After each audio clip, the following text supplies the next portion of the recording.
Hey guys, I'm Anna, and today I'm going to show you how to fix Arrive CN mobile app not working.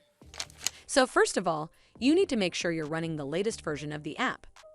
Open up App Store on your device, and then tap on this search icon in the bottom right corner. Then search for the app, and if you see this update button right next to the app name, simply tap on it to make sure you're running the latest version of the app. But if you still encounter this issue, then you need to clear App Cache. Go to your device settings and then scroll all the way down to General and tap on it. Then tap on iPhone Storage. From here, search for the app and then tap on it. Once you're on this screen, you need to tap on Offload App. Tap again to confirm.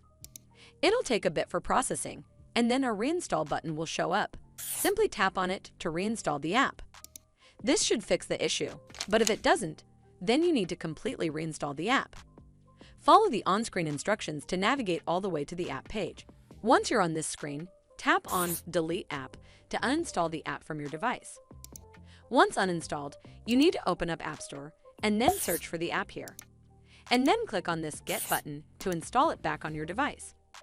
Hopefully this will fix the issue, and if it did, then make sure you give this video a super thanks by clicking on this heart icon to help support the channel, and don't forget to hit that subscribe button. We'll see you in the next one.